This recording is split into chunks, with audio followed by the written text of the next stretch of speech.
रमेश आज भी हर रात सोने से पहले अपनी माँ की छाती पर कान लगाकर उसकी सांस सुनता है और फिर आंखें बंद करके बस इतना कहता है, श्याम बाबा, आज भी मेरी माँ को मुझसे मत छीनना। दोस्तों, जिस बेटे की हर दुआ में माँ की जिंदगी हो, उसे भगवान भी खाली हाथ नहीं लौटाते। जय श्री श्याम, हारे का सहारा, श्याम बाबा।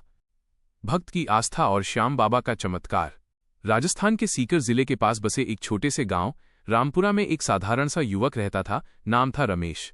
मिट्टी का घर, टूटी हुई खाट, माँ की बीमार देह और आंखों में ढेर सारे सपने, यही उसकी पूरी दुनिया थी। रमेश के पिता का देहांत बचपन में ही हो गया था। माँ ही उसके लिए माँ भी थी और पिता भी। दिन में वो खेतों में मजदूरी करता, रात को किसी दुकान पर चौकीदारी। फिर भी जो कमाता वो दवाइयों और घर के खर्च में ही चला जाता। गांव में लोग कहते, रमेश बड़ा सीधा लड़का है, पर इसकी किस्मत ही खराब है। लेकिन रमेश को अपनी किस्मत से शिकायत नहीं थी। उसके दिल में बस एक ही भरोसा था, श्याम बाबा। श्याम बाबा से पहला नाता। बचपन में एक बार उसकी माँ उसे खाटू श्याम जी के मेले में लेकर गई थी। भीड़, भजन, धूप, फूल और शंख की आवाजों के बीच जब उसने पहली बार श्याम बाबा के दर्शन किए थे तो न जाने क्यों उसकी आंखों से आंसू बह निकले थे। उस दिन उसकी माँ ने कहा था, बेटा, ये है हारे का सहारा, इन पर भरोसा रखोगे तो कभी टूटोगे नहीं। उस दिन से रमेश का मन श्याम बाबा में बस गया। वो रोज सुबह एक छोटा सा दीपक जलाता और कहता, बाबा, बस माँ को ठीक कर देना, मुझे कुछ नहीं चाहिए। मुसीबतों का तूफान। एक दिन गांव के सेठ ने रमेश से कहा, शहर में एक फैक्ट्री खुली है, मजदूर चाहिए, महीने के 8,000 मिलेंगे। रमेश के लिए ये रकम बहुत बड़ी थी। वो खुशी खुशी माँ के पास गया। माँ की आंखों में चमक आ गई। बेटा, भगवान तेरा भला करे। लेकिन किस्मत को कुछ और ही मंजूर था।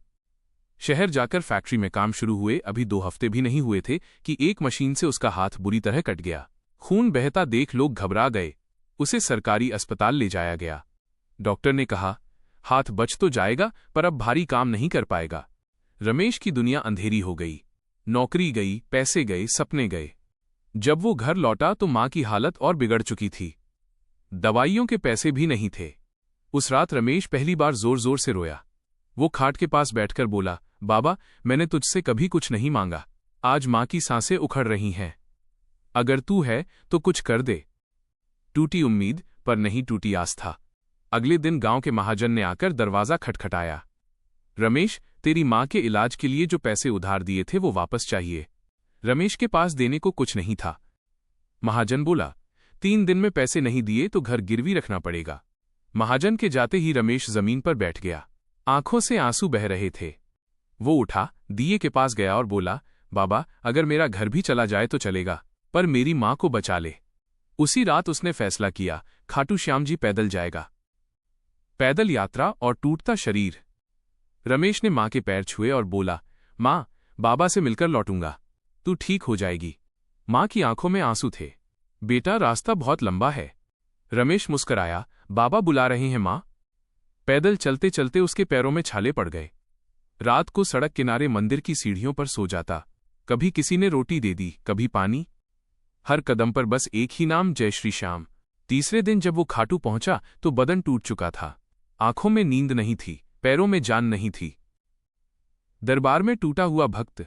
मंदिर के सामने वो जमीन पर बैठ गया। आंखों से आंसू बहने लगे। वो बोला, बाबा, मैं कुछ नहीं लाया, न फूल न नारियल, बस माँ की सांसें बची रहें। वो वहीं बेहोश हो गया। चमत्कार की शुरुआत। जब उसकी आंख खुली तो वो धर्मशाला में था। पास एक बूढ़े बाबा बैठे थे। बूढ़े बाबा बोले, बेटा, श्याम बाबा ने तेरी अरदास सुन ली है। रमेश रो पड़ा। मेरी माँ? बूढ़े बाबा मुस्कराए। जा, घर लौट जा। उसी वक्त किसी ने उसके हाथ में एक लिफाफा थमा दिया। अंदर 20,000 रुपए थे और एक पर्ची, तेरी माँ ठीक हो जाएगी, विश्वास रख। घर वापसी और सच हुआ चमत्कार। रमेश तुरंत गांव लौटा। घर पहुंचा तो मां बिस्तर पर बैठी थी। डॉक्टर ने कहा, हमें खुद समझ नहीं आ रहा, कल तक हालत बहुत खराब थी, आज अचानक सुधार हो गया। रमेश फूट फूट कर रो पड़ा। बाबा, तू सच में हारे का सहारा है। नई जिंदगी। कुछ दिन बाद उसी फैक्ट्री के मालिक का फोन आया, रमेश, तुम्हारे लिए हल्की ड्यूटी है, तनख्वाह पहले से ज्यादा। रमेश समझ गया ये सब बाबा की लीला थी। आज रमेश हर साल खाटू जाता है, मंदिर में झाड़ू लगाता है, पानी पिलाता है, वो सबको बस एक ही बात कहता है, मैं कुछ नहीं हूं, सब मेरे श्याम बाबा की कृपा है। दोस्तों, अगर आप भी जिंदगी में टूट चुके हो, अगर हर रास्ता बंद लग रहा हो, तो एक बार दिल से श्याम बाबा को पुकार कर देखो। हो सकता है देर लगे, पर अंधेरा कभी हमेशा नहीं रहता। अगर आपको ये कहानी दिल से अच्छी लगी हो तो हमारे चैनल को सब्सक्राइब जरूर करें। यहाँ हम लाते हैं ऐसी ही सच्ची, इमोशनल और भक्ति से भरी कहानियां जो टूटे दिलों को फिर से जीना सिखाती हैं। जय श्री श्याम, हारे का सहारा, श्याम बाबा।